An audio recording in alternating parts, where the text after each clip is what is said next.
everybody, today we're going to be doing a video, top 10 reasons I'm a Christian. I used to be an atheist. Thank God I left the madness of atheism. So let's start off with top 10 reasons I'm a Christian. And we may go over 10, you know. I wonder why this person's just sitting there. Oh, they broke down. Okay, top 10 reasons I'm a Christian. Number one, the evidence.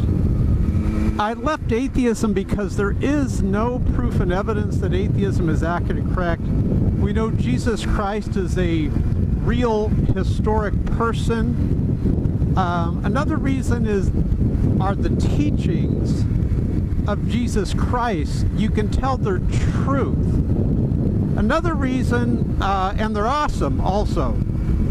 Another reason, and it has to kind of tie into where the evidence for God's existence and the evidence for Jesus Christ being God in the flesh of man. But the main reason I'm a Christian is because it's truth. I do not see anything in science that contradicts Christianity.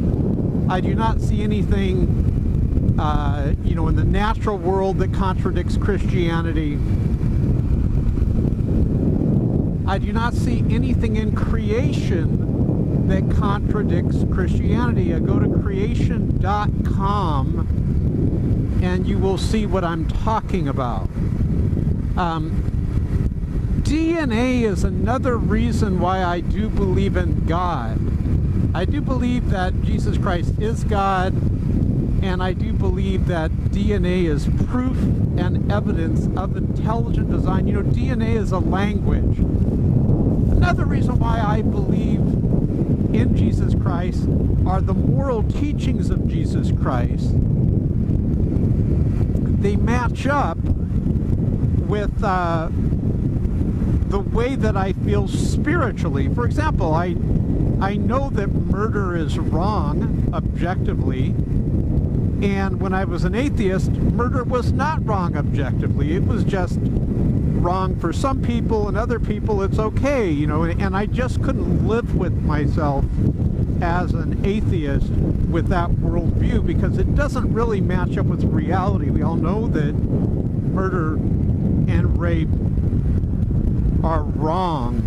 So the moral realm also is why I chose Christianity. If you believe that rape is objectively wrong and murder is objectively wrong, and everyone does, well, Christianity matches up with what we know in morality, that these things are wrong. I do not believe, like how the atheists believe, that we're all just animals and we're controlled by chemical reactions in our body, because I know if I want to move to the left side of this lane, I can choose to, like thus and so. If I want to move to the right side of the lane, I can choose to, like thus and so. So we have choice, we have a mind. We have a mind that allows us to make decisions of should I do this or should I do that. And then I also am a Christian because of what we see in the universe. The universe is extremely complex, yet it is predictable. There is design in the universe. There's not just randomness, there is design. You can predict things in the universe. Boy, it just got really cold through here too.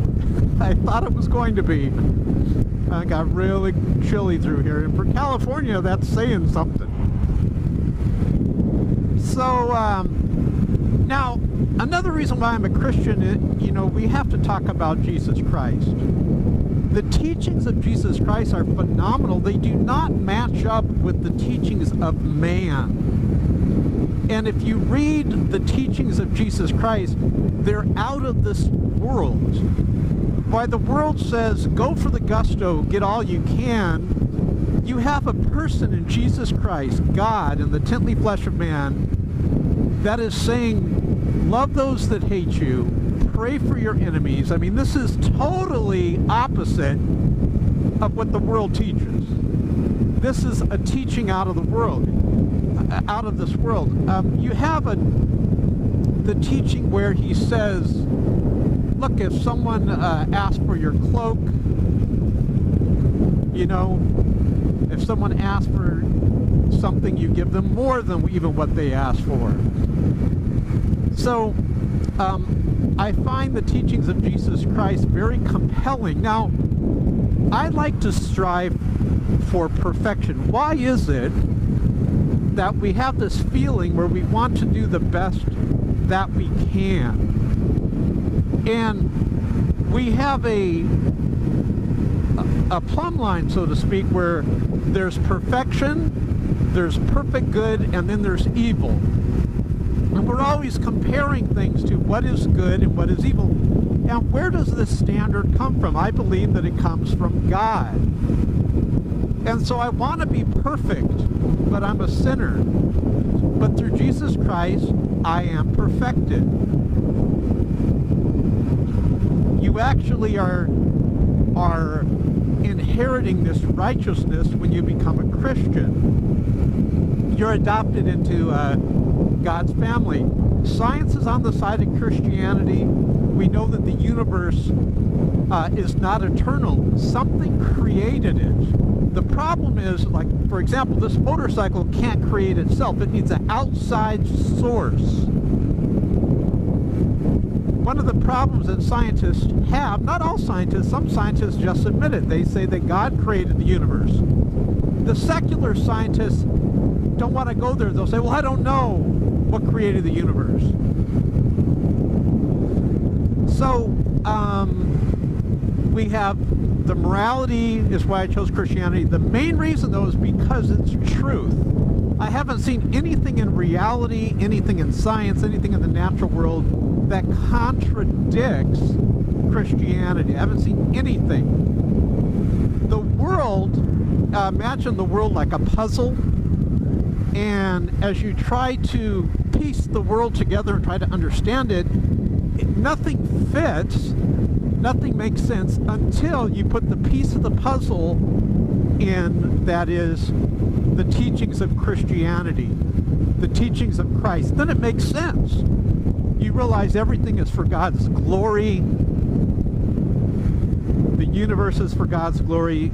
You and I, we're here to glorify God. Heaven is to glorify God. Everything is for the glory of God. Everything makes sense when you look at it in that light.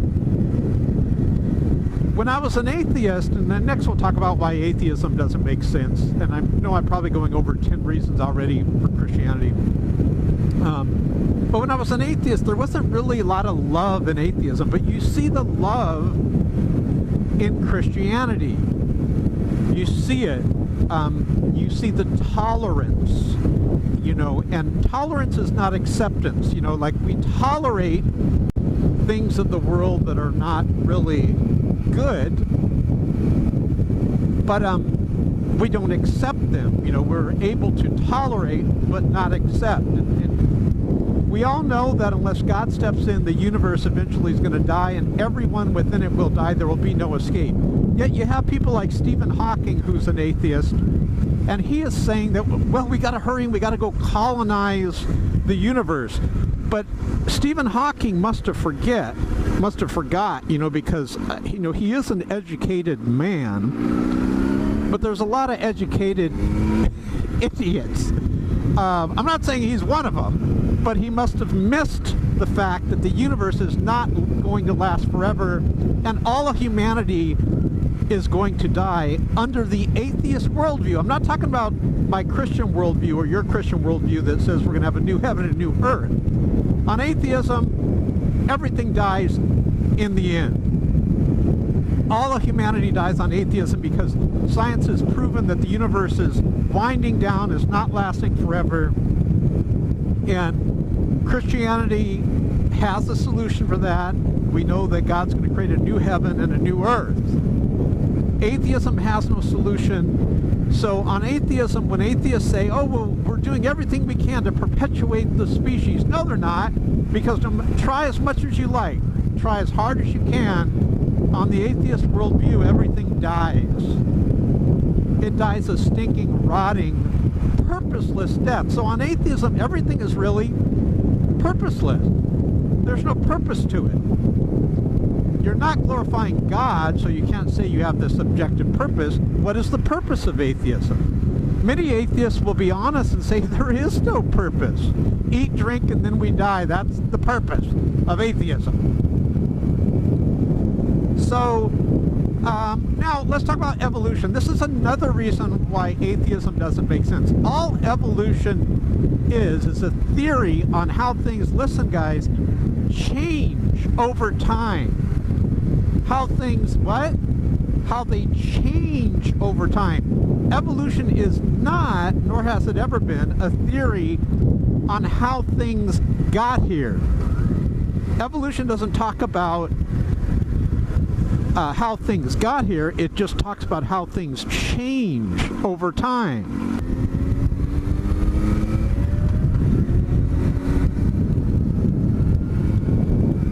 Another reason why atheists just don't make sense on a lot of things that they say is they'll say God doesn't exist because everyone is saying there's a bunch of different gods.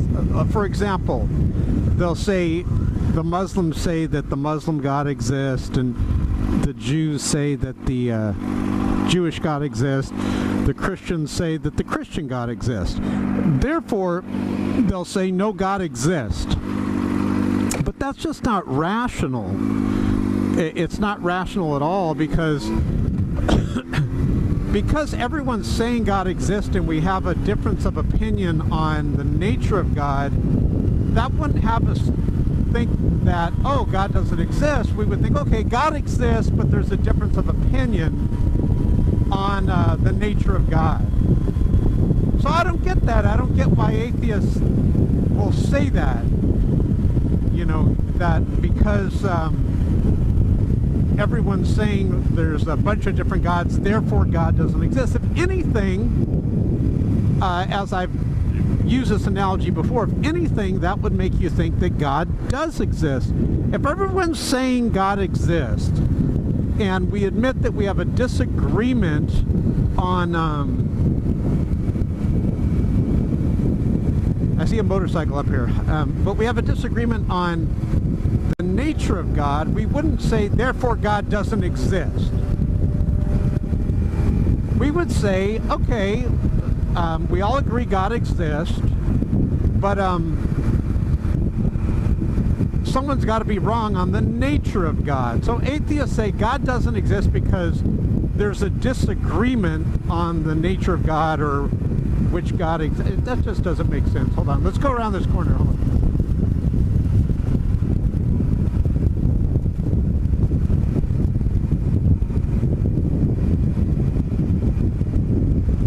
Oh, another thing too is, another reason why atheism doesn't make sense is atheists will say, who created God? Who created God, they'll say, right? Let's go this way so we get in front of this. They'll say, who created God? Well, no Christian believes in a created God.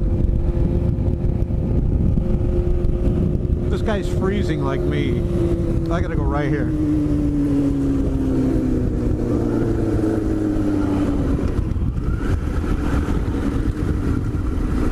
In fact, it's sinful to believe in created gods. So I don't get why atheists think it's some brilliant response to say, well, who created God? No Christian believes in a created God. So I don't get that.